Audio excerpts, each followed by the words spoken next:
Hello বন্ধুরা, আজকে আমি তৈরি করছি একটা খুব সুস্বাদু নিরামিষ ঝোল।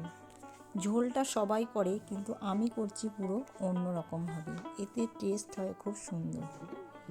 প্রথমে আমি সবজিগুলোকে কেটে নিয়েছি, বড়িগুলোকে ভেজে নিলাম। এরপর কপিগুলোকে হালকা তেলে অল্প অল্প করে ভেজে নেব।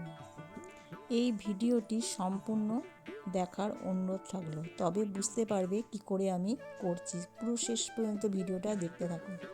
কপিগুলোকে তুলে নিয়ে আমি সব সবজিগুলোকে একটু নেড়ে নিলাম।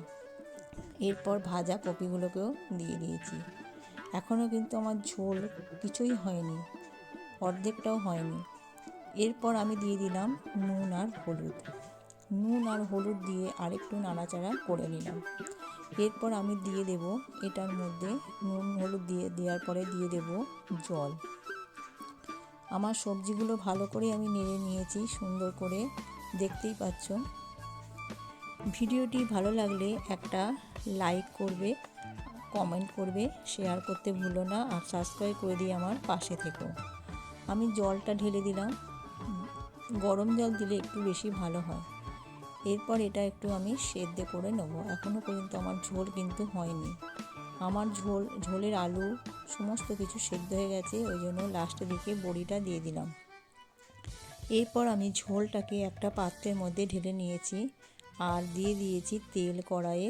এরপর এর মধ্যে আদা আর জিরে মশলাটাকে ভালো করে আমি নেড়ে নেব। তোমরা বাড়িতে করে দেখবে, খুব সুন্দর টেস্ট হয়, খুব সুন্দর, অন্য ধরনের টেস্ট, পুরো ঠাকুরবাড়ির রান্নার ঝোল যেমন পুরো সেরকম ধরনের।